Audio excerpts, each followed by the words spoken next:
क्षमस्व हे मां पृथ्वी, અમારા પગનો તને સ્પર્શ કરીએ છીએ, અમને માફ કરજે. અને જે કોઈ આ પૃથ્વીને નમન કરી અને પછી એના ઉપર ચાલે છે, એને પગ અડાડે છે ને, એના આ વાસ્તુ દોષ બધાય નાશ પામે છે. આપણે ઘરનો વાસ્તુ જોવડાવવું પડે છે ને, અગ્નિ ખૂણામાં શું કરીએ ને ઈશાન ખૂણામાં શું કરીએ, પૂર્વ બાજુ પાણીયારું મૂકીએ કે કઈ દિશામાં ફલાણું કરીએ, ઢીકડું કરીએ, આ કાંઈ કરવું પડતું નથી. સ્નાન કરીએ, જલદેવીને સ્પર્શ કરીએ, ત્યારે આપણે સરસ સરસ શ્લોક છે, ઘણા બધા છે. આજે આપણે ગોસ્વામીદાસ તુલસીદાસજીનું આખું વૃત્તાંત લેવાનું છે, પરંતુ આ બધા જ શ્લોકો આપણી વૈદિક સંસ્કૃતિ વખતે બોલતા હતા. ભોજન વેળા શ્લોક બોલીએ, શયન વેળાએ શ્લોક બોલીએ. કે આપણે ભોજન વેળાનો તો બોલવું જ જોઈએ, કારણ કે અહીંયા બધા હમણાં ભોજન કરશે ને. ભોજન વેળા એક નાનકડો બોલતા, ઓમ સહનાવવતુ સહનૌ ભુનક્તુ સહ વીર્યં કરવાવહૈ તેજસ્વિનાવધીતમસ્તુ મા વિદ્વિષાવહૈ. આ શ્લોક ના આવડે ને તો કાંઈ નહીં, રામ ધૂન તો બોલજો, પછી જ ભોજન કરાય. ભજન કર્યા વગર જે ભોજન કરે એને પરમાત્મા દંડ કરે છે. જ્યાં ભજન હોય ને ત્યાં ભોજન હોય, તો પછી જ્યાં ભોજન હોય ત્યાં ભજન હોવું જોઈએ કે ના હોવું જોઈએ? ભજન વગર ભોજન કરે ને પરમાત્મા દંડ કરે છે. આવી વૈદિક સંસ્કૃતિ, આવો ધર્મચુસ્ત આર્યોનો આ દેશ, આવી ધર્મચુસ્ત ધરા ઉપર એક સમય એવો આવ્યો કે આપણા ધર્મને અનેક થપાટો લાગી અને સર્વપ્રથમ તો આરબી અને ઇસ્લામિક સલ્તનત છવાઈ ગઈ આપણા ભારત વર્ષ ઉપર. આ ગોસ્વામી તુલસીદાસજી રામાયણનું પુનરુત્થાન શા માટે કરવું પડ્યું, જીર્ણોદ્ધાર શા માટે કરવો પડ્યો, એના પાયામાં આ વાત રહેલી છે. અને અત્યારે એ સમય બહુ કટોકટીનો છે, અને એટલે જ આજના દરેક મનુષ્યને રામાયણની શિક્ષા અને રામાયણી જીવનની દીક્ષા આપવાની બહુ જરૂર છે. અરબી અને ઇસ્લામિક સલ્તનત છવાઈ ગઈ અને આપણી આ રૂઢિચુસ્ત ના કહેવાય ધર્મચુસ્ત પ્રજા ઉપર સર્વપ્રથમ તો કબાબ આવ્યું આ ધરતી ઉપર. અને આપણું પેટ એટલે આપણી નાભી, આપણું પેટ કે જે અગ્નિને જમાડ્યા વગર જમતું નહોતું, એ પેટ કબ્રસ્તાન બન્યા. કબ્રસ્તાન કે જ્યાં માંસ મળદાઓ દાટવામાં આવે એ કબ્રસ્તાન કહેવાય ને, એને કબ્રસ્તાન કહેવાય. તો પેટની અંદર એ જો આ બધી વસ્તુ દાટવામાં આવે તો એને કબ્રસ્તાન નહીં તો શું કહેવાય? પેટ કબ્રસ્તાન બન્યા. અને જેનું અન્ન બગડે એનું મન બગડે, મનથી એનું ધન બગડે, અને ધન બગડે ને એને આખું જીવન બગડે. અને એટલે જ આ શ્રી રામ કથામાં પહેલામાં પહેલો જે સંવાદ આવે છે ને એની અંદર પ્રતાપ ભાનુની કથા આવે છે. શ્રી રામાયણજીનું પઠન કરજો, રાજા પ્રતાપ ભાનુની કથા આવે છે. પેટનું બહુ ધ્યાન રાખજો. અન્નનો એકય દાણો પેટમાં એવો ના પધરાવતા કે જે અણહક ન હોય. આવી વિચાર સારણી વાળા આપણે એ આપણા પેટને કબ્રસ્તાન બનાવી દેતા એ આપણે અટક્યા નહીં. શ્રી રામાયણજીમાં તો વર્ણન છે કે બ્રાહ્મણના પેટમાં માંસ પધરાવી અને બ્રાહ્મણને ભ્રષ્ટ કરાયો છે. એવા સંવાદો આવે છે. આપણી આર્ય સંસ્કૃતિની અંદર પહેલેથી જ ખાવા પીવાની ચોકસાઈની વાત કરવામાં આવી છે અને આ શુદ્ધતા જાળવવી જ પડે. જો આપણે ભોજન નથી લેતા, આપણે તો પ્રસાદ લઈએ, ભગવાનને ધરીએ ને એટલે પ્રસાદ થઈ જાય. આપણે જલ નથી પીતા, પાણીની તો વાત જ ગઈ, જલ પણ નથી પીતા, આપણે જલરામ પીએ છીએ, ચરણામૃત કરીને પીએ છીએ. એવી સુંદર મજાની સંસ્કૃતિ આ પેટ કબ્રસ્તાન બન્યા પછી આ થોડીક પશ્ચિમની સંસ્કૃતિ આવી. જુઓ, આપણા પશ્ચિમમાંથી પધારેલા આપણા જ વચ્ચે મહેમાનો જે ઉપસ્થિત છે એ આપણી સંસ્કૃતિને જાળવવા માટે કેટલો પ્રયત્ન કરી રહ્યા છે.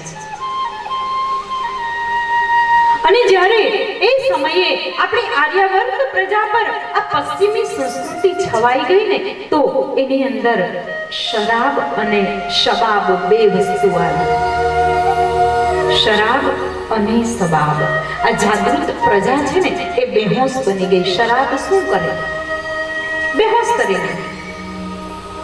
અને ખાનપાન ભ્રષ્ટ થયા, શરીર, એનો ભાવ, વિચાર, મન, બુદ્ધિ બધું જ ભ્રષ્ટ થયું. આ નિયમ ચુસ્ત મનુષ્યને વટલાતા જરાય વાર ના લાગી. 5 નામ લેવાથી ચાલે તો આખી આ પાઠ પૂજા કોણ કરે? સાચું બોલો, 9 દિવસની કથા કોણ કરે? 5 નામ લેવાથી જો ચાલતું હોય તો ફલાણે ક્યાંક કંઈક ચમત્કાર થતા હોય અને ત્યાં માનતા કરવાથી કરોડોનો વરસાદ વરસી જતો હોય તો પછી જિંદગીભર કોણ મહેનત કરે? કરે કોઈ ના કરે. શેર બજારમાં, કોમોડિટીઝમાં એક લગાડવાથી જો ઢગલા થઈ જતા હોય તો પછી આ મહેનત કોણ કરે? કોઈ ના કરે. શોર્ટકટ આપણને ટૂંકું જોઈએ છે ને. 5 નામ લેવાથી ચાલે તો આ લાંબુ કોણ કરે? આવી વિચારસરણી આવી અને ત્યારે આ મનુષ્યો પતન તરફ વળ્યા. જો આ ત્યારની વાત છે કે અત્યારની એ આપણે નક્કી કરવાનું છે. શરાબે બેહોશી આપી, શબાબે મહેફિલો સજાવી. આજે તો ઘરના ડ્રોઈંગ રૂમમાં જ મહેફિલ હોય છે. પહેલા તો ઠીક છે, બહાર મહેફિલો સજતી હતી તો વાંધો નહોતો. આજે તો ટીવી સ્ક્રીન ઉપર જ હોય છે. વિરોધ નથી, ના નથી પાડતા, પણ એમાં શું જોવું એ તો આપણે નક્કી કરવું. પછી કેટલો સમય જોવું, ક્યાં અટકવું, ક્યાં ટકવું ને ક્યાંથી છટકવું એ તો આપણે નક્કી કરવું. નહીં તો લટકેલા તો છીએ જ આપણે, ચિંતા ના કરો.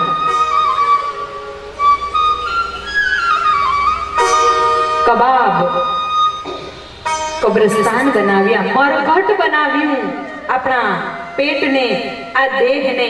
આવા સમયે ધર્મ વાહકો પણ ધર્મ ટકાવવામાં નિષ્ફળ ગયા અને ગેરમાર્ગે દોરાતી સંસ્કૃતિને ધર્મના માર્ગ દ્વારા સાચે રસ્તે વાળી શકાય નહીં. ત્યારે વેદોક્ત જીવન શૈલી ધર્મનિષ્ઠ અને યોગનિષ્ઠ પ્રજાની સમૃદ્ધિ એ ખલાસ થઈ ગઈ. સંપત્તિ રહી પણ સમૃદ્ધિ ગઈ. અને એમાં વળી પાછા અંગ્રેજો આવ્યા આ ભારત વર્ષની સંસ્કૃતિ પર. એ ડિસિપ્લિન તો લાવ્યા પણ સાથે નગ્નતા લાવ્યા. આપણા ભાઈઓ બ્રિટિશ રાજમાંથી આવે છે અને એમને ખબર છે એ લોકો આપણી સંસ્કૃતિને ચુસ્ત રીતે વળગી રહ્યા છે, જ્યારે આપણે અહીંયા ઘણું બધું છોડી દીધું છે. ત્યાં 1-2 વાર ગઈ છું તો ત્યાં ધર્મ બહુ સરસ રીતે જાળવી રાખ્યો છે. સાથે નગ્નતા આવી. આ ખેરાતમાં બચેલી થોડી ઘણી જે આંખની શરમ હતી ને એ પણ ગઈ. નગ્નતાના ઝપાટામાં આવી ગઈ અને આખી માનવ સંસ્કૃતિનું પતન થયું. વાણી સ્વતંત્રતા છીનવાઈ ગઈ અને એટલી બધી અસ્તવ્યસ્તતા છવાઈ ગઈ. ત્યારે પ્રભુ વિવિધ શરીરે પ્રગટ થાય છે એવું જ્યારે રામાયણમાં લખાયું છે કે જબ જબ હોય ધર્મ કે હાનિ બાઢ અસુર અધમ અભિમાની તબ તબ પ્રભુ ધરી વિવિધ શરીરા હરહી કૃપા નિધિ સજ્જન પીરા. ભગવાન અલગ અલગ સ્વરૂપે આવે છે, પ્રગટ થાય છે. એ રામ બનીને આવી ગયા, કૃષ્ણ બનીને આવી ગયા, તો હવે જરૂરી નથી કે રામ અને કૃષ્ણ બનીને જ આવે. હવે કદાચ એ સ્વરૂપે આવે ને તો આપણે એને ઓળખીએ ને બહુરૂપી સમજી લઈએ. ધર્મનું સ્થાપન કરવા ધર્મ સ્વરૂપે જ આવવું પડે. આવો ઘોર કલિકાલ હતો અને આ કલિકાલ સમયે ગોસ્વામી તુલસીદાસજીનું પ્રાગટ્ય બતાવવામાં આવ્યું. ગોસ્વામી તુલસીદાસ એ પોતાના માતુશ્રી હુલસી દેવીના ગર્ભમાં 12 મહિના રહ્યા છે. 12 માસ ગર્ભમાં રહ્યા છે. જો સામાન્ય ગર્ભ 9 માસ સુધી રહે અને 10મા માસે એ ગર્ભ પરિપક્વ થતા એમાંથી બાળકનો જન્મ થઈ જાય છે. એટલે માં 9 માસ સુધી તો બાળકને પોતાના ગર્ભમાં આનંદથી રાખે, આશામાં રાખે. ગોસ્વામીજી પણ માં હુલસી દેવીના ગર્ભમાં 9 માસ સુધી તો આશામાં રહ્યા, પરંતુ 10મો મહિનો ગયો, 11મો મહિનો વીતવા આવ્યો ત્યારે માં હુલસીને આજે પાછલા 3 માસ છે ને એ બહુ ચિંતા થવા લાગી કે શું થયું હશે. કઈ ગડબડ તો નહીં હોય ને. અને ગડબડ થાય ત્યારે આપણને રામ નામ યાદ આવે. માતા હુલસી દેવી એ સતત 3 માસ એ રામ નામનું સ્મરણ કરતા રહ્યા હતા. હે રામ, હે રામ, હે રામ, હે રામ. અને આજનું આપણું ગર્ભ વિજ્ઞાન કહે છે કે માતાના ગર્ભની અંદર બાળક હોય અને માં જે વિચારે ને એ બધું જ બાળકની અંદર સ્ટોર થાય છે. આજનું સાયન્સ એવું કહે છે. માં હુલસી દેવીએ તો પાછળના 3 માસ એ રોમે રોમથી રામનું નામ લીધું હતું. તમે જોજો, તમે આનંદમાં રામ બોલો અને એકદમ ડરી ગયા હોય, સંકટમાં ફસાઈ ગયા હોય અને રામ બોલો ને એમાં બહુ ફેર હોય છે. આ રામ બોલતા બોલતા બગાસો ખાતા રામ બોલે ઘણા,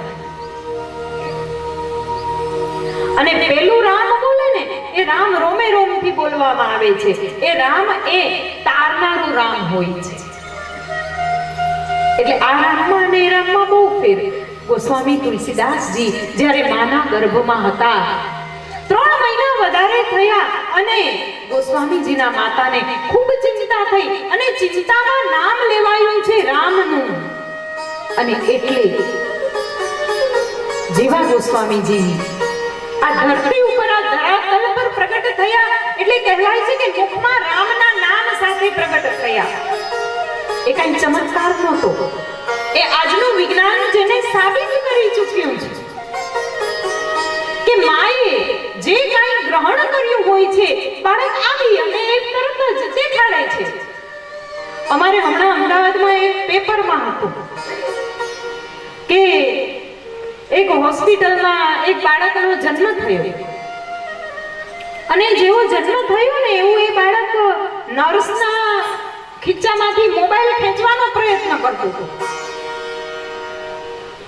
એટલે એ નર્સે, હજી તો બાળક જન્મ્યું જ છે, નર્સે કહ્યું એ જન્મીને સીધી ચોરી.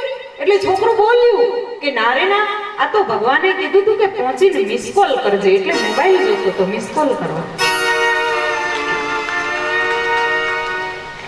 સીધી વાત છે.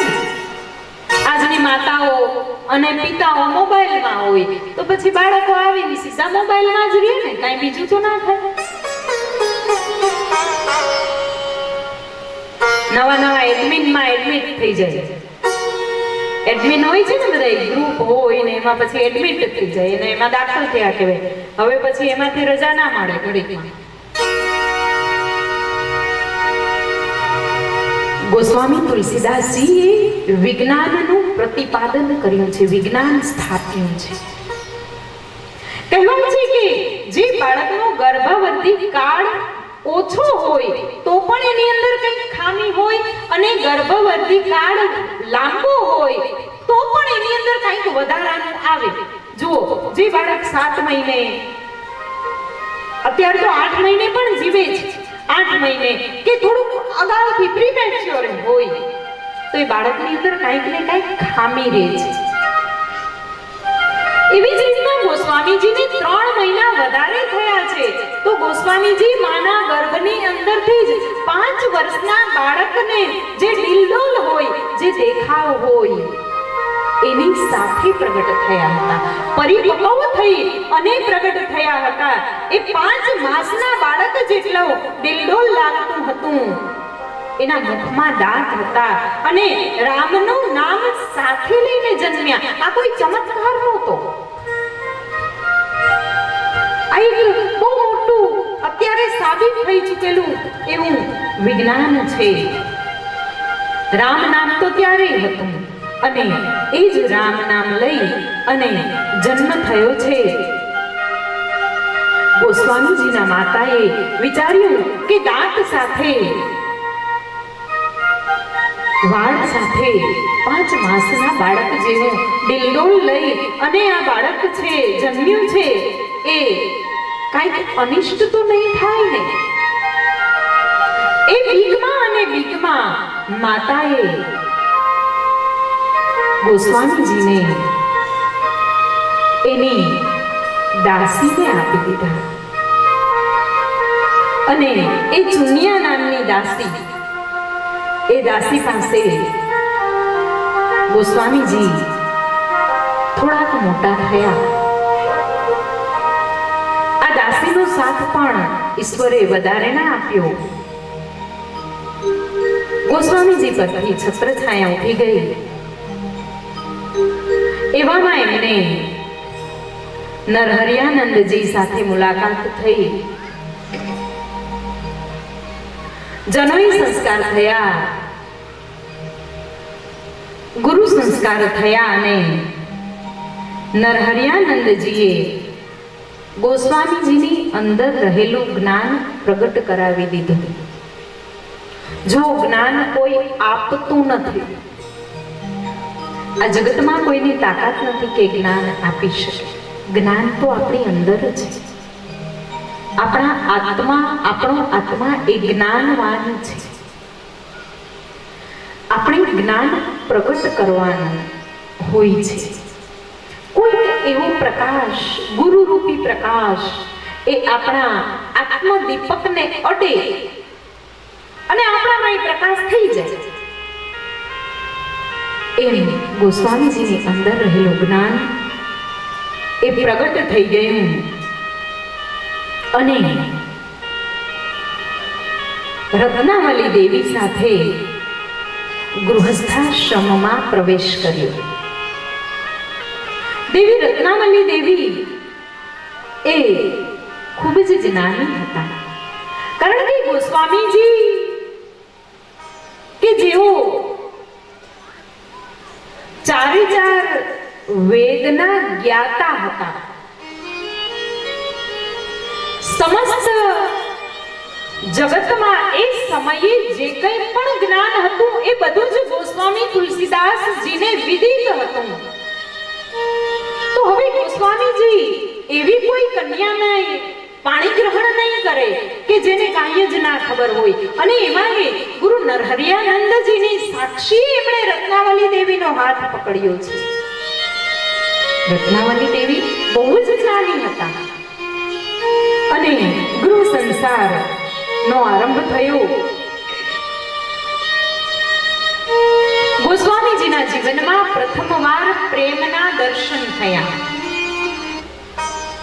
માતાનો પ્રેમ ના મળ્યો, દાસી ચુનિયા દેવીનો પ્રેમ ના મળ્યો, કોઈનો પ્રેમ ના મળ્યો. ગોસ્વામીજી એ ઉપેક્ષિત ગર્ભ હતો. ઉપેક્ષિત. જો આ જગતની અંદર દરેક જીવ પણ પડે પડે ઉપેક્ષિત થાય છે. ગોસ્વામીજી ઉપેક્ષિત હતા. પ્રથમવાર રત્નાવલી દેવીની સામે એને પ્રેમના દર્શન થયા. અને એ જ સમયે રત્નાવલી દેવી પણ કહ્યા વગર એમના પિયર ગયા. અને ગોસ્વામીજી કહેવાય છે કે રત્નાવલી દેવીના વિરહથી વ્યાકુળ થઈ અને તેઓ વગર વિચારીએ પોતાના પ્રેમ પાસે પહોંચી ગયા. અને જ્યારે મનુષ્યની આંખમાં પ્રેમના અંજન અંજાયેલા હોય છે ત્યારે એને કાંઈ દેખાતું નથી, એને મૃત્યુનો ભય સતાવતો નથી. ગોસ્વામીજી એ મૃતદેહની નાવ બનાવીને તરાપો બનાવી અને એમણે નદી પાર કરી, ગંગા નદી પાર કરી ગયા. મૃતદેહ ઉપર સવાર થઈ નદી પાર કરી, જે ગંગા ઉફાણે ચડી હતી એને પાર કરી દીધી. અને અત્યંત ઠંડીમાં થીજી ગયેલો એક સર્પ એટલે કાળ, કાળને પણ એને માર્ગ બનાવી લીધો, રસ્સી બનાવી, રસ્સી સમજી અને એ થીજી ગયેલા સાપને પકડી અને તેઓ રત્નાવલી દેવીના કક્ષ સુધી પહોંચી ગયા. રત્નાવલી દેવી ગોસ્વામીજીને જોઈ અને આખી પરિસ્થિતિ સમજી ગયા. રત્નાવલી દેવીને ખબર છે કે ગંગા ઉફાણે ચડી છે, અત્યારે કોઈ નાવ ના મળે. પણ રત્નાવલી દેવી જ્ઞાની હતા, એને ખબર કે કોઈક ને કોઈક મૃતદેહ તરતો હશે.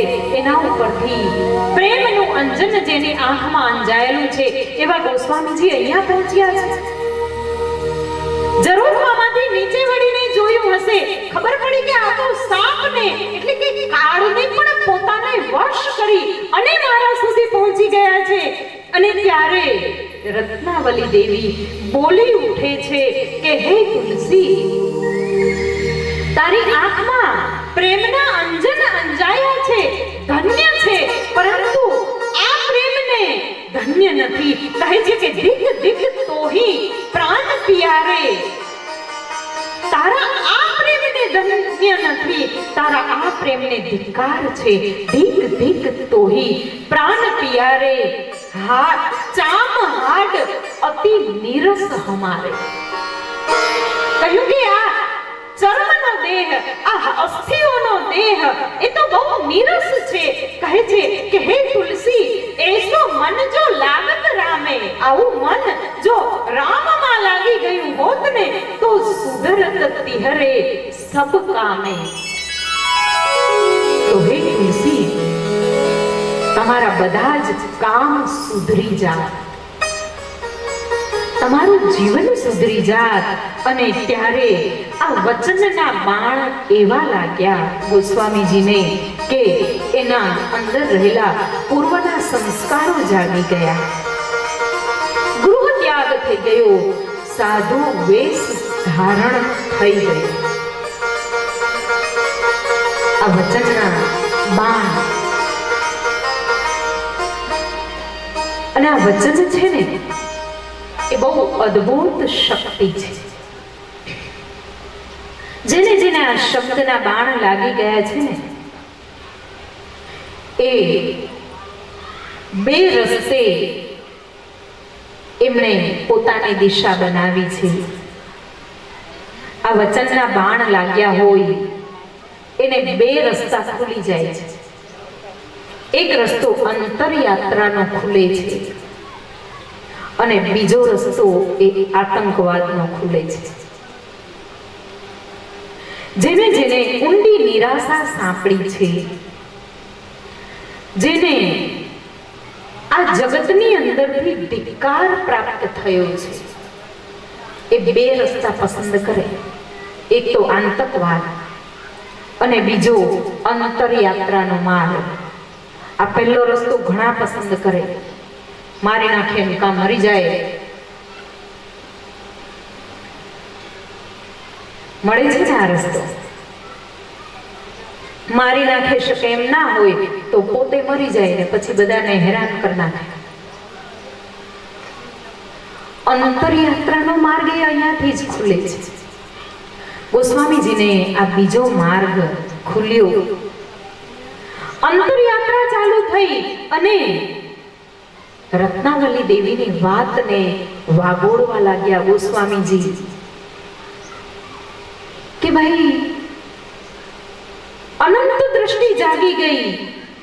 ગોસ્વામીજીને એક પ્રશ્ન ઉઠ્યો અંદર કે મારા પ્રેમ દ્વારા ધિક્કાર થયો તો પછી હું કોણ છું? હું શા માટે આ જગતમાં આવ્યો છું? દરેક જગ્યાએથી મનુષ્યને ઠોકર મળે એટલે બધા વિચારે કે ભાઈ હું કોણ છું? હું શા માટે આ જગતમાં આવ્યો છું? મારું કામ શું છે આ જગતની અંદર?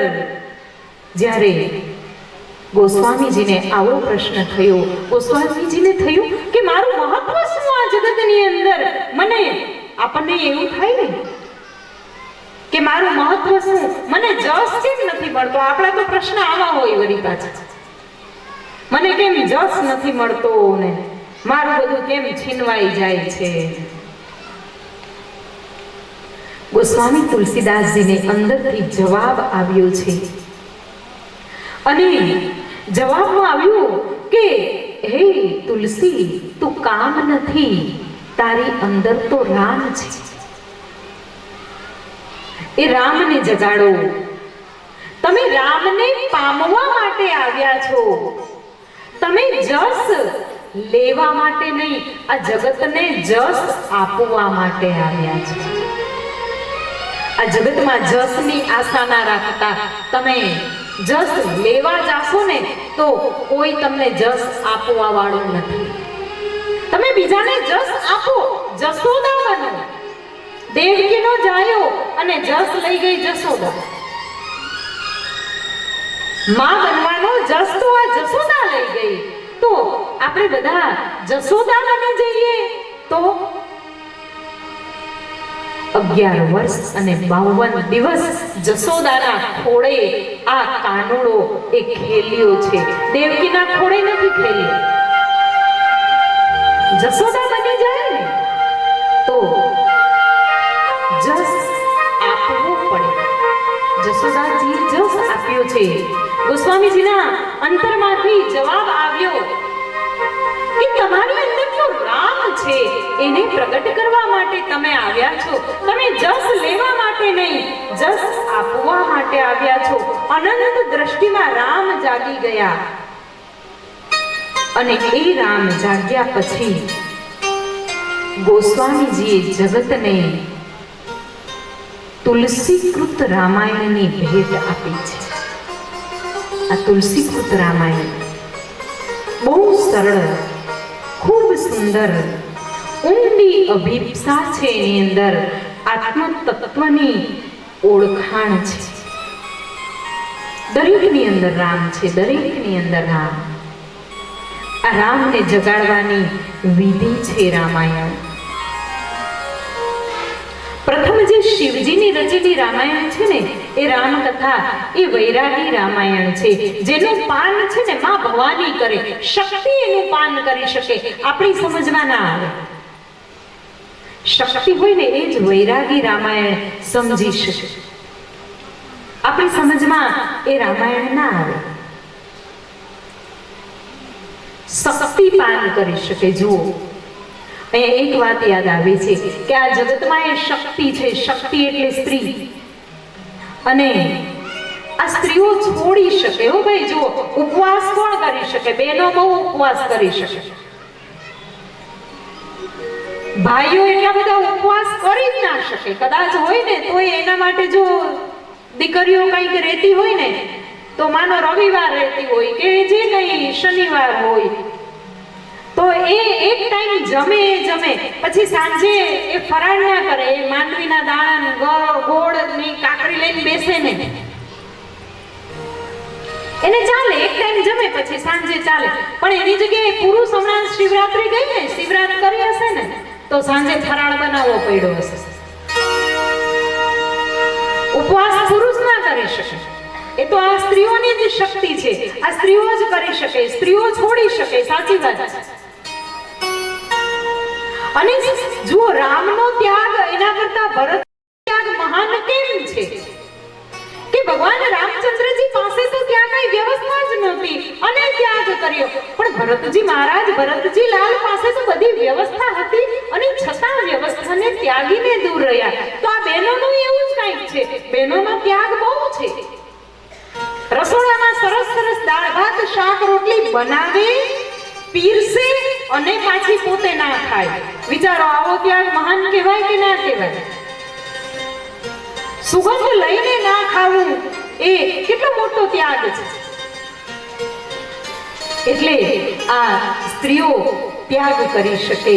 ખાવાનો ત્યાગ, પીવાનો ત્યાગ, માનનો ત્યાગ, અહંકારનો ત્યાગ કરે, પિયરનો ત્યાગ કરે, માતા પિતાનો ત્યાગ કરે. અને આ સ્ત્રીઓ તો વળી પાછી જેને જન્મ આપે ને એની પાછળ એ પોતાનું નામ ના જોડે. એના દીકરા દીકરીઓ હોય તો એની પાછળ એની મમ્મીનું નામ ના જોડાય, પપ્પાનું નામ જોડાય. જન્મ આપ્યો છે માએ, માની આંખમાંથી એ સંતાનની આંખ બની છે, માના હૃદયમાંથી એનું હૃદય બન્યું છે. પણ છેલ્લે જસ આપી દીધી કે જાઓ તમે નામ લખાવી લ્યો, અમને તો ખબર જ છે અમારા જ. એટલે ત્યાગ કરે. આ બહુ અદ્ભુત ત્યાગ છે.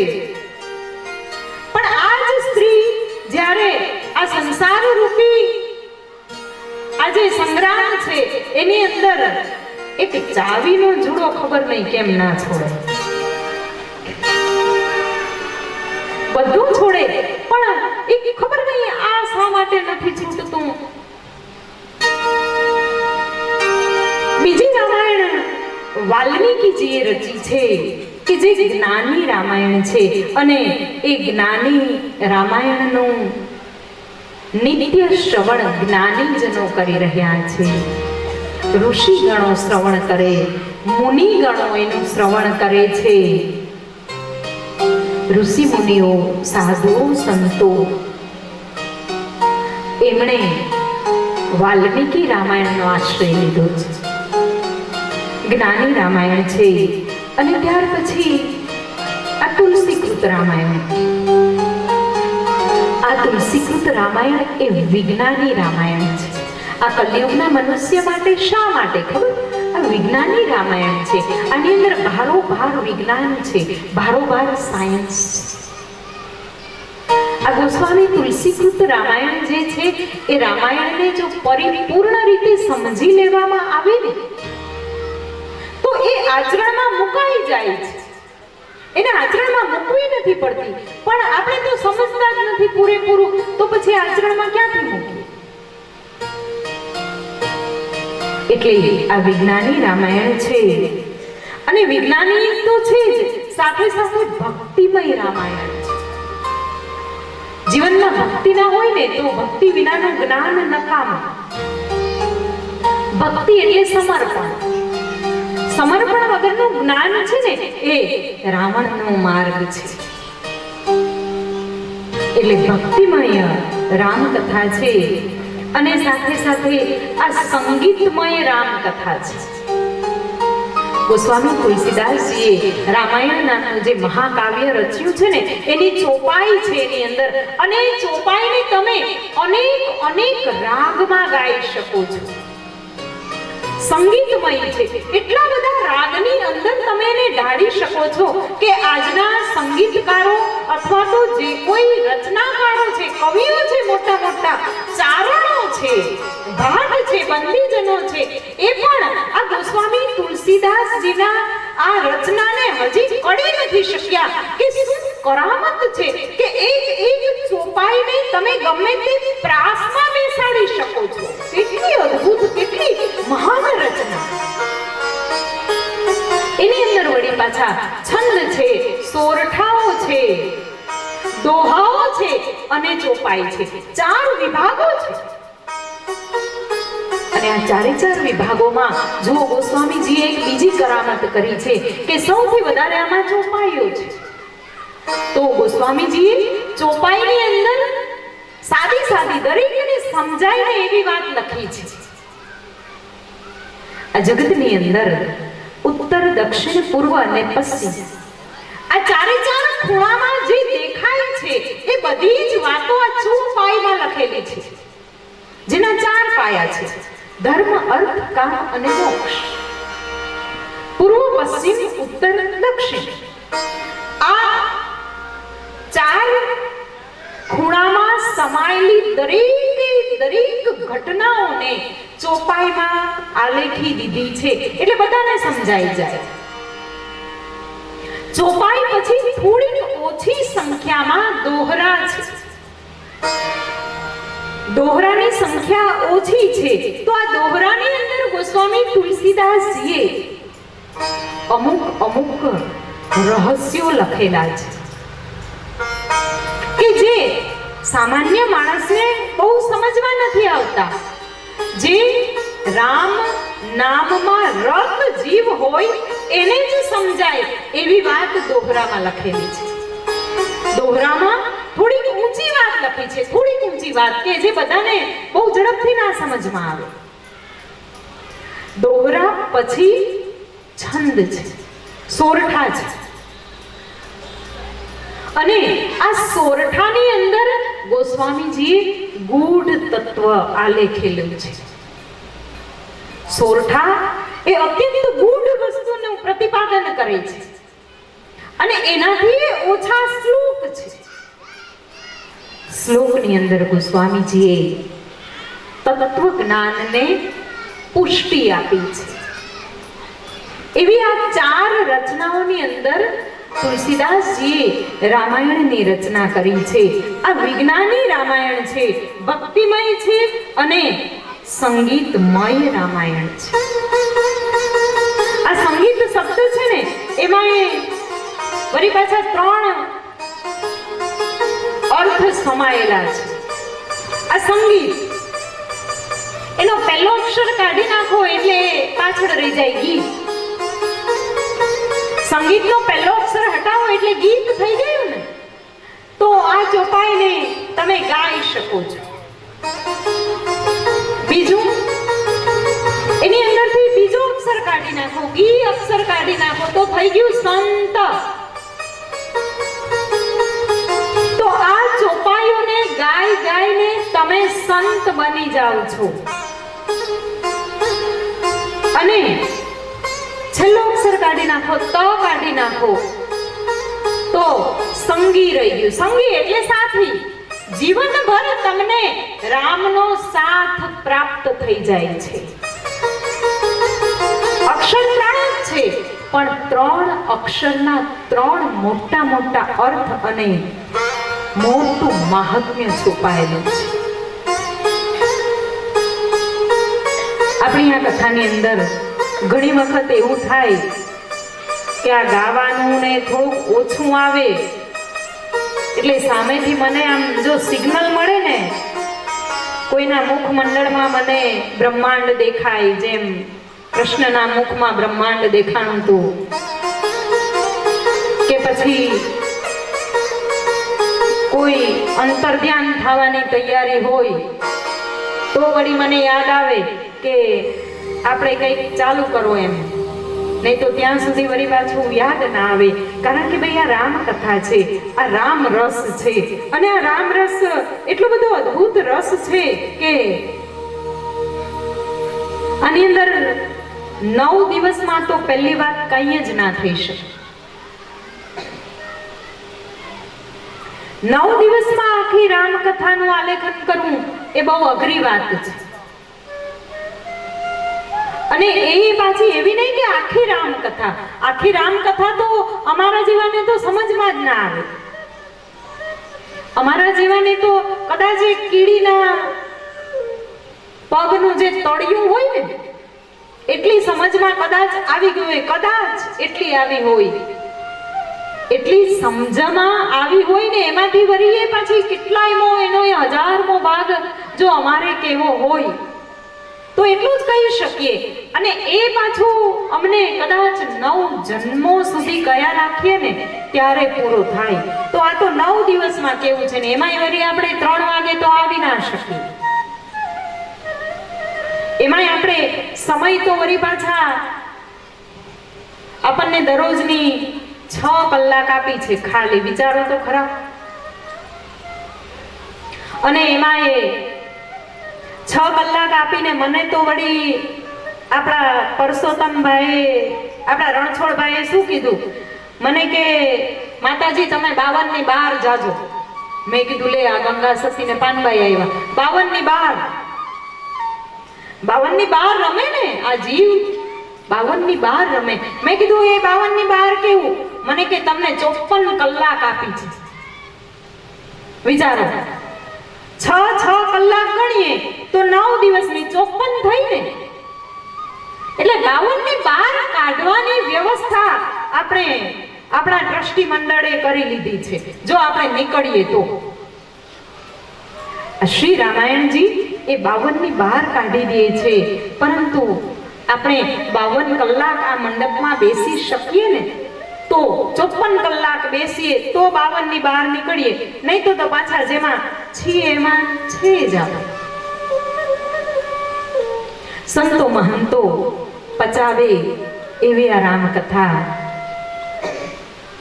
આ ધરાતલ ઉપર 438 વર્ષ પૂર્વે રામાયણ ગોસ્વામી તુલસીદાસજીએ રચ્યા હતા.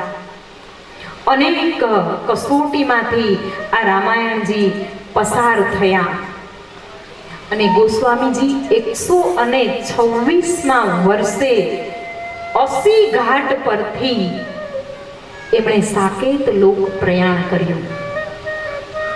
ગોસ્વામીજીનું જીવન ચરિત્ર અદ્ભુત છે.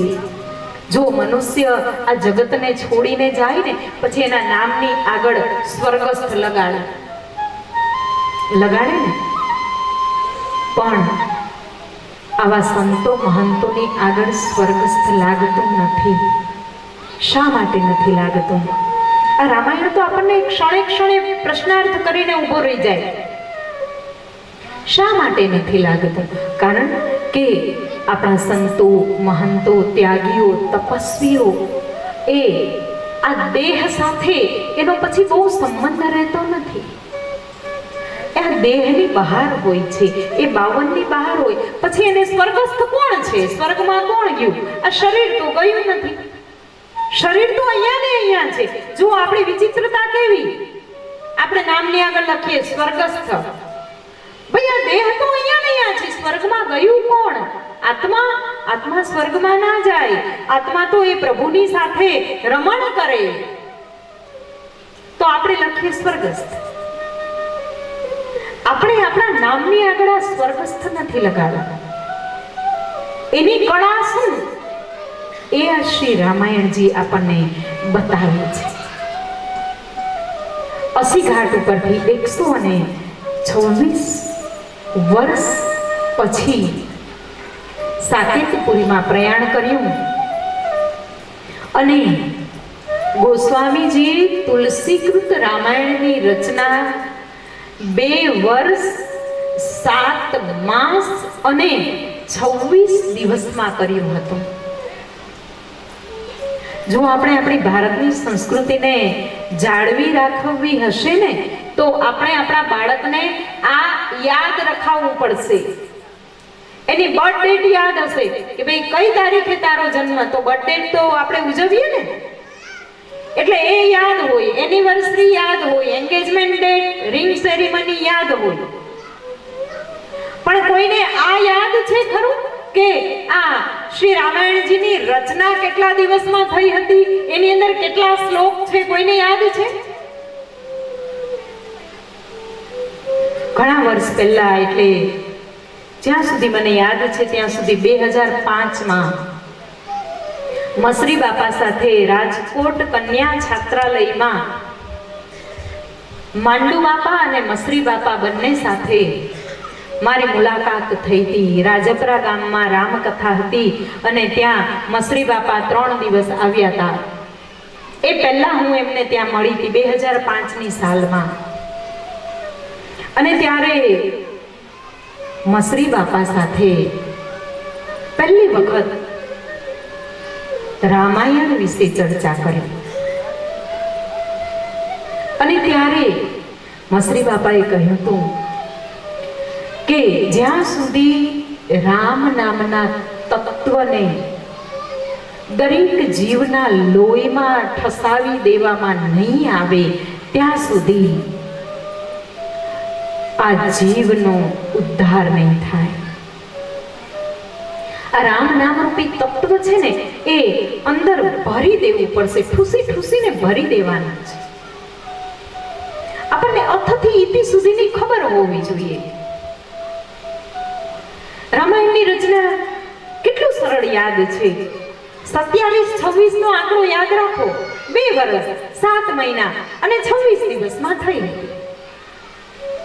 આવું આપણે આપણા બાળકોને સમજાવવું પડશે. આ પ્રયત્ન આપણે કરવો પડશે.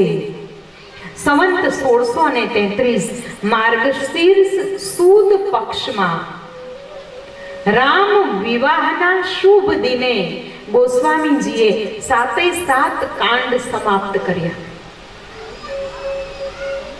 આપણને રામાયણ ખબર છે, આપણે કહીએ રામાયણ ખબર છે, રામ આવ્યા અને સીતાનું હરણ થયું ને.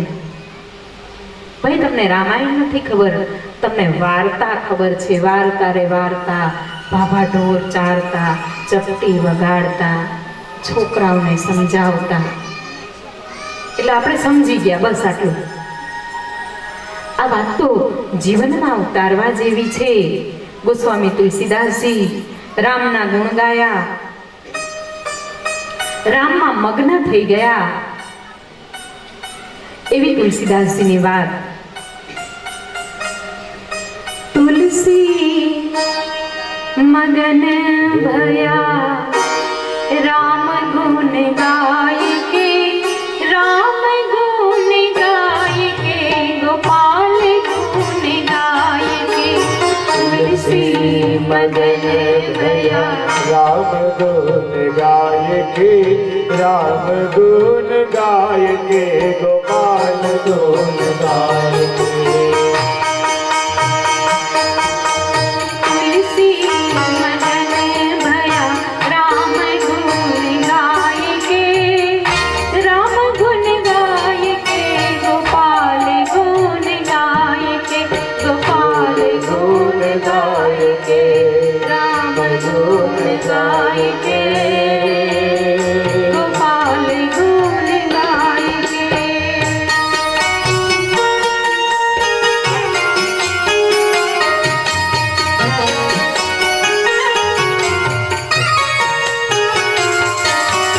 कोई चढ़े हाथी घोड़ा पालकी मंगाई के, कोई चढ़े हाथी घोड़ा पालकी मंगाई के. साधु चले नंगे पाँव कीड़िया बचाए के, साधु चले नंगे पाव चिड़िया बचाएंगे. ये कोई चढ़े हाथी घोड़ा पालकी मंगाएंगे, कोई चढ़े हाथी घोड़ा पालकी मंगाएंगे, पालकी मंगाएंगे. साधु चले नंगे पाव, साधु चले नंगे पाव चिड़िया बचाएंगे. राम गुण गाएंगे, गोपाल गुण गाएंगे.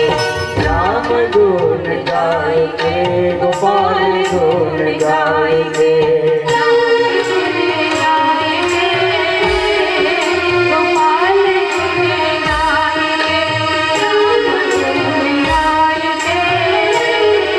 गोपाल गुण गाय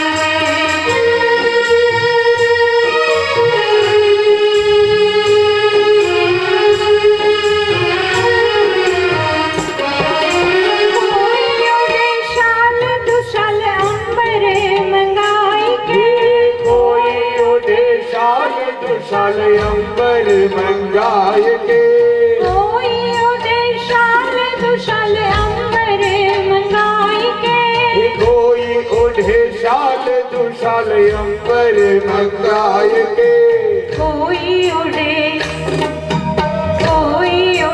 पग में कपनी बबूत लगाई के राम गुण गाय के गोपाल गुण गाय के साधो ओढ़े भगवी सदर भगवती रमाय के राम गुण गाय के गोपाल गुण गाय के ओ तुलसी मगन भया राम गुण गाय के राम गुण गाय के गोपाल गुण गाय के गोपाल गुण गाय के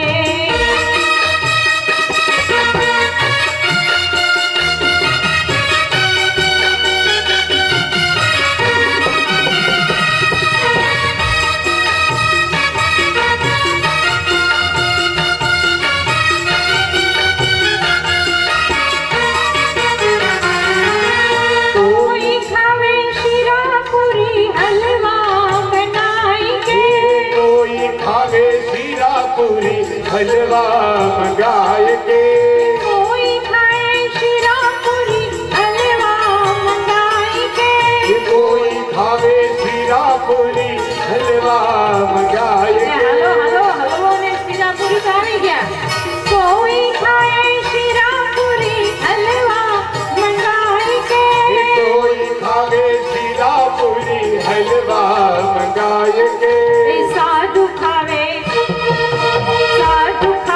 रूखा सूखा प्रभु को धराए के राम गुण गाय के गोपाल गुण गाय के साधु खावे सुखा सुखा प्रभु को राय के राम गुण गाय के गोपाल गुण गाय के ओ राम गुण गाय के गोपाल गुण गाय के राम गुण गाय के गोपाल गुण गाय गाय के राम गुण गाय के गोपाल गुण गाय के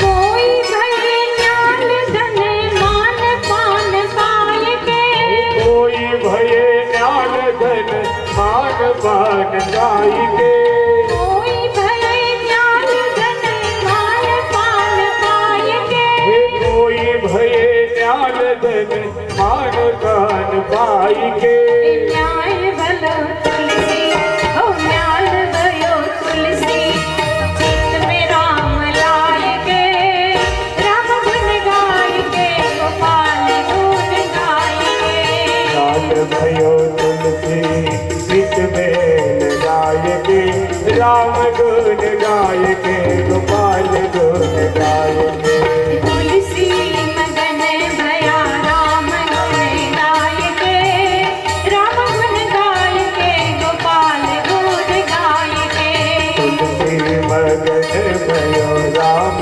गुण गाय के राम गुण गाय के गोपाल गुण गाय के तुलसी मगन भयो राम गुण गाय के राम गुण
मीठी मारी आखड़ी न तारा हो राम प्राण थकी प्यारा मीठी मारी आखड़ी न तारा हो राम ये प्राण थकी प्यारा राम प्राण थकी प्यारा प्राण थकी प्यारा राम प्राण थकी प्यारा मीठी मारी आखड़ी न तारा हो राम प्राण थकी प्यारा मीठी मारी आखड़ी न तारा हो राम प्राण थकी प्यारा राजा दशरथ का घेर अवतार लीधो दशरथ नगर अवतार लीधो पिताजी ना वचन पालनारा हो राम प्राण थकी प्यारा पिताजी ना वचन पालनारा हो राम प्राण थकी प्यारा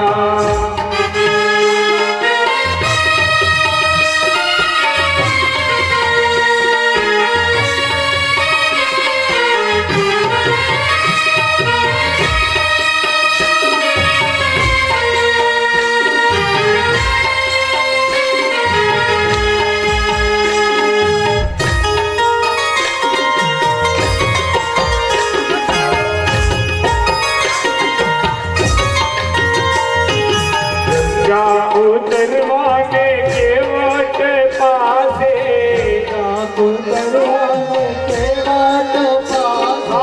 गंगा उतरवाने के वट पासे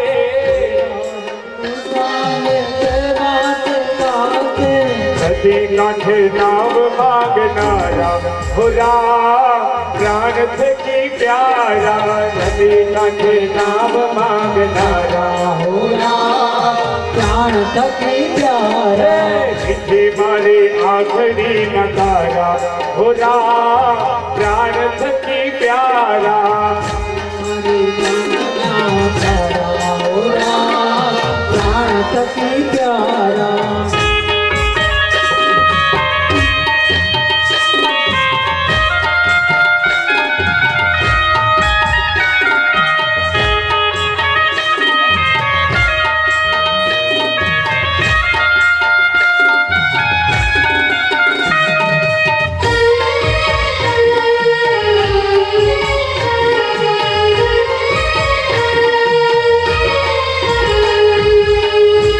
करवाने आवी सुरपंखा परवाने आवे सुरपंखा करवाने आवी सुपर्णखा परवाने आवे सुरपंखा नागयने का अपनारा हो राम प्राण थकी प्यारा नागने कान का अपनारा हो राम प्राण थकी प्यारा मीठी मारी आखड़ी न तारा हो राम प्राण थकी प्यारा ये मारी आंखड़ी न तारा हो राम प्राण करनारा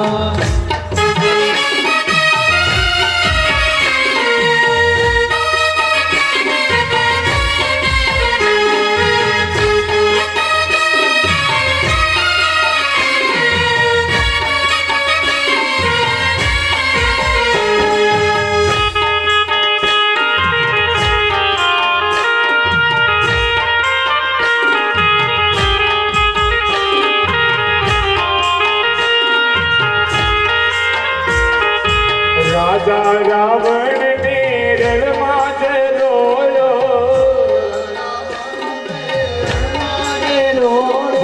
राजा रावण ने रणमाज रोयो रावण ने रणमाल रोयो विभीषण ने राज अपनाया हो राम प्राण थकी प्यारा विभीषण ने राज अपनाया हो राम प्राण थकी प्यारा मीठी मारी आखड़ी न तारा हो राम प्राण थकी प्यारा मीठी मारी आंखड़ी न तारा हो राम प्राण थकी प्यारा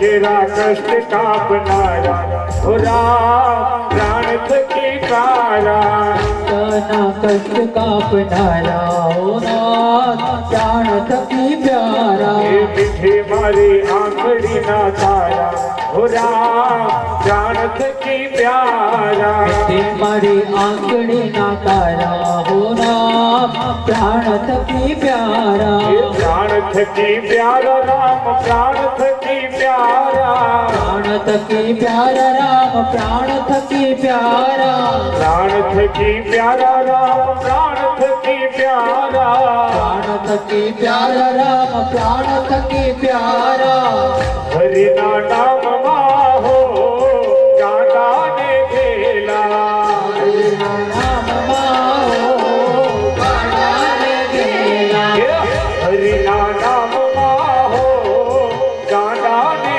खेला હરિના નામ માઓ ગાડાને ગેલા गाना ने खेला प्रभु नाम मान बेला ગાડાને ગેલા પ્રભુ નામ મારું ગેલા गाना ने खेला प्रभु नाम मान बेला ગાડાને ગેલા પ્રભુ નામ મારું ગેલા हरि ना नाम माहो गाना ने खेला હરિના નામ માઓ ગાડાને ગેલા संतों ने शान माने भैया ना दान मा સંતોને શરણ માને હૈયાના દાનમાં राधा ना श्याम मा ओ गाना ने खेला રાધાના શ્યામમાં ઓ ગાડાને ગેલા हरि ना नाम माहो गाना ने खेला હરિના નામમાં ઓ ગાડાને ગેલા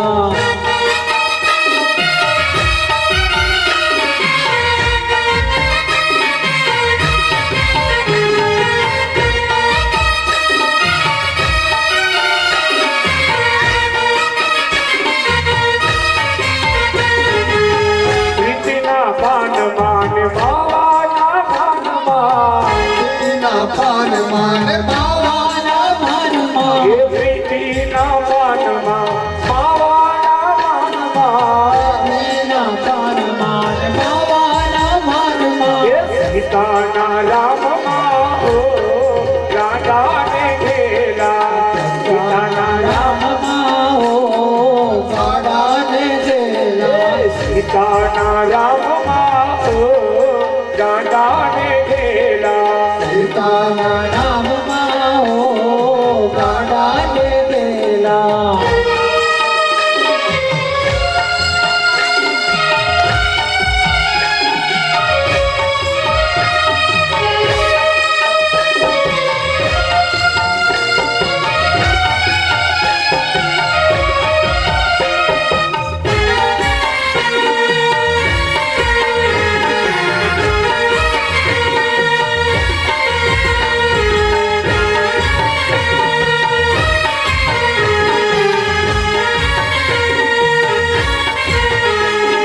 भक्तिना भाव मा मुक्तिना लाभ मा ભક્તિના માર્ગમાં ભક્તિના માર્ગમાં ये भक्तिना भाव मा मुक्तिना लाभ मा ભક્તિના માર્ગમાં ભક્તિના માર્ગમાં ये गोकुलिया राम मा हो गाना ने खेला ગોકુળિયા નામમાં ઓ ગાડાને ગેલા हे गोकुलिया राम मा है गाना ने खेला गोकुलिया राम ગામમાં રે ગાડાને ગેલા हरि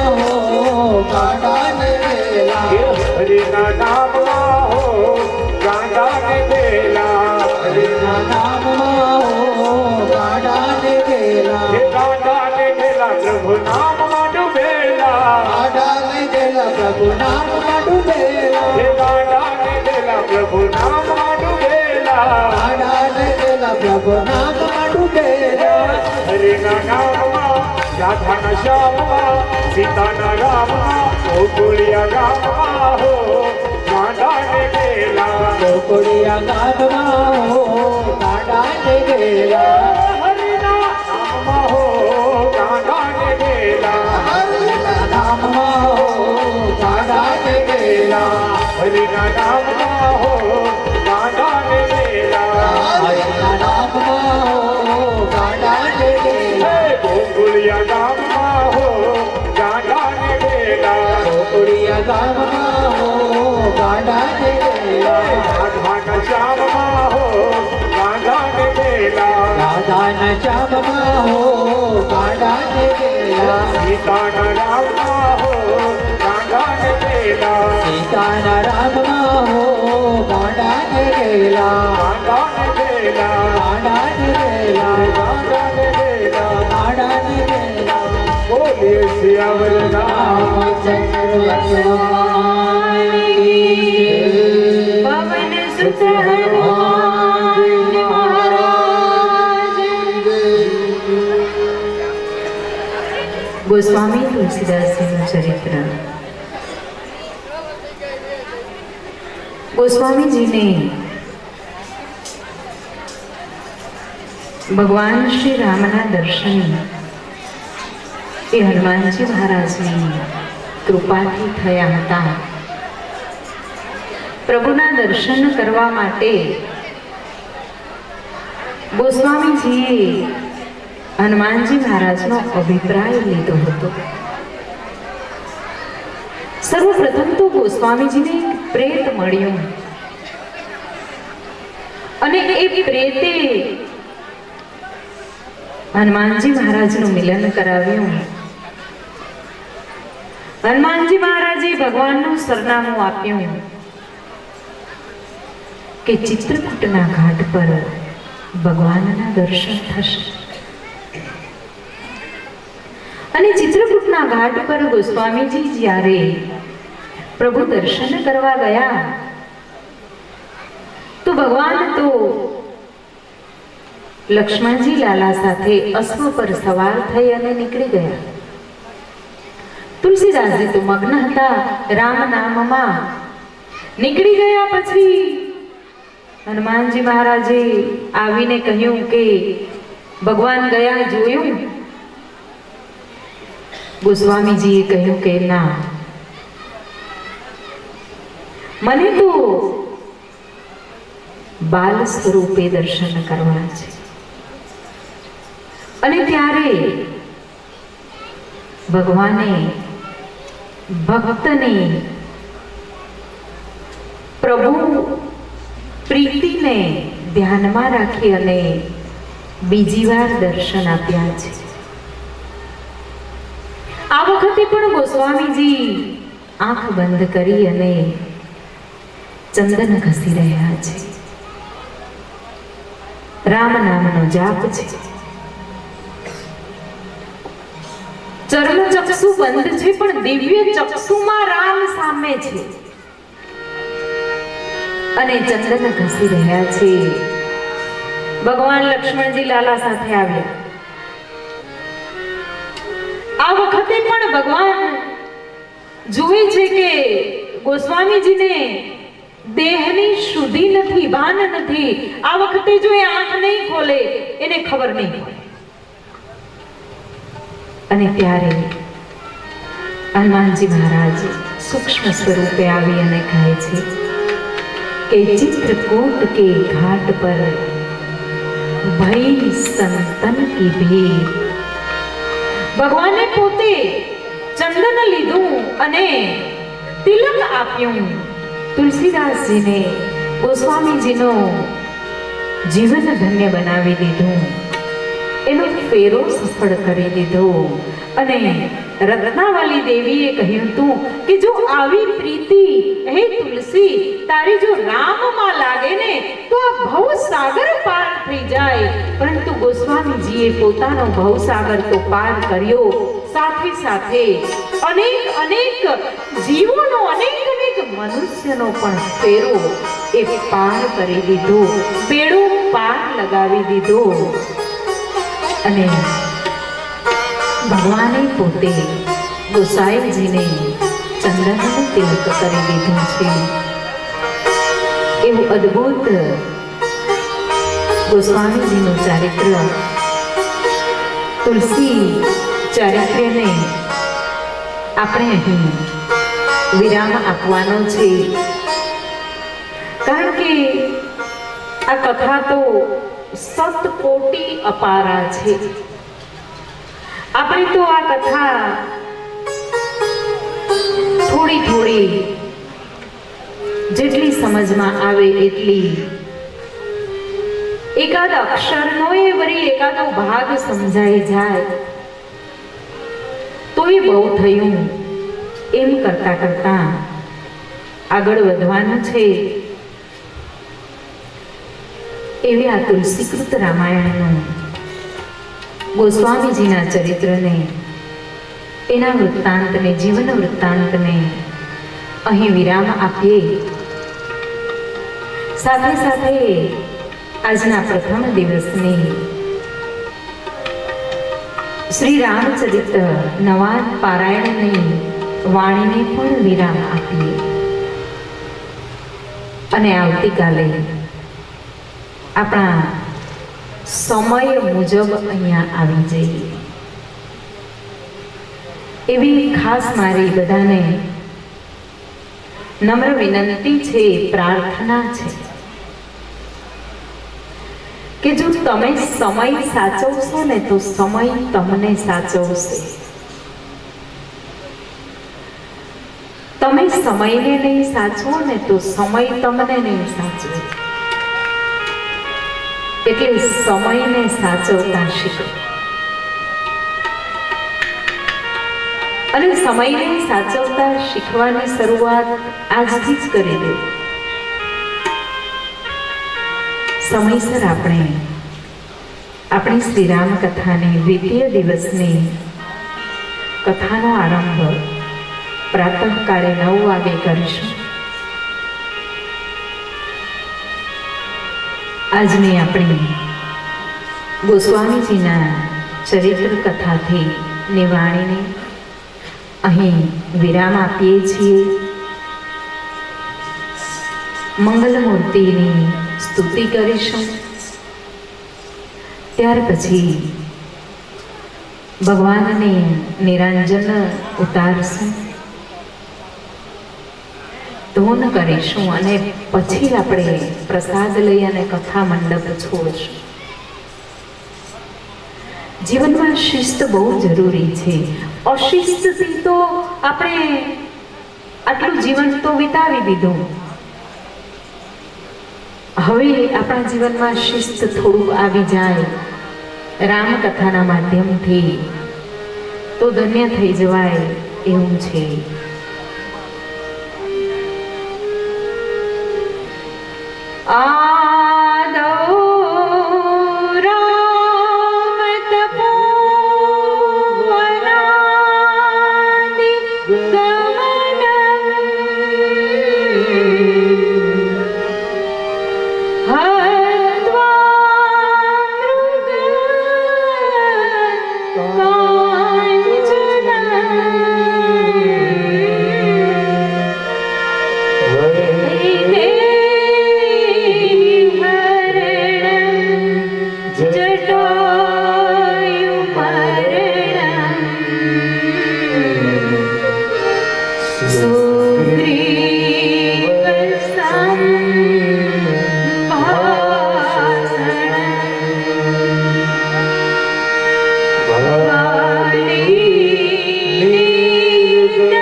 सकल मंगल मूल कंदन पवन तनय संतन हितकारी हृदय विराजत अवध विहारी मात पिता गुण गणपति शारद शिवा समेत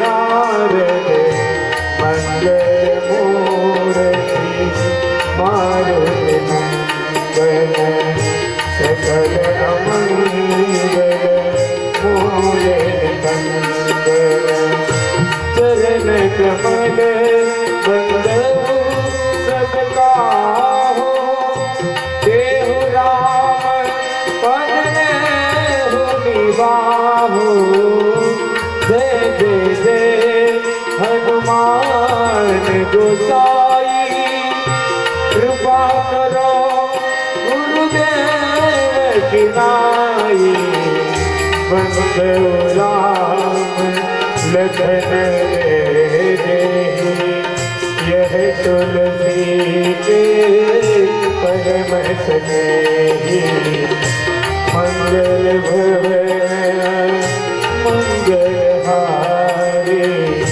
प्रभु सदन अजर बिहारी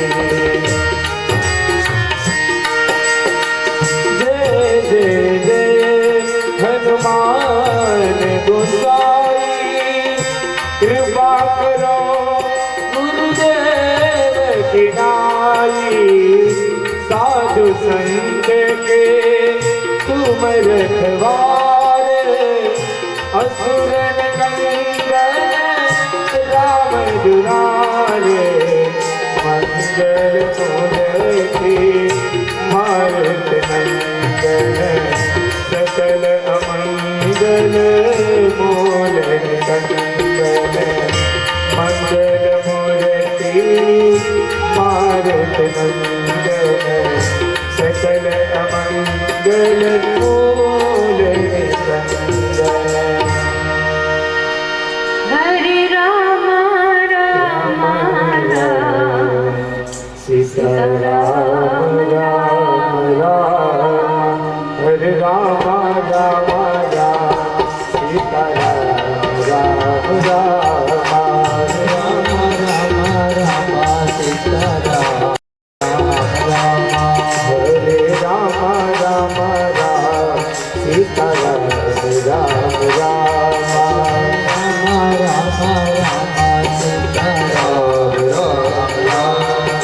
हरे राम राम राम सीता राम राम राम हरे राम राम राम सीता राम राम हरे राम राम राम सीता राम राम राम हरे राम राम राम सीता राम राम राम हरे राम राम राम सीता राम राम हरे राम राम राम सीता राम राम हरे राम राम राम सीता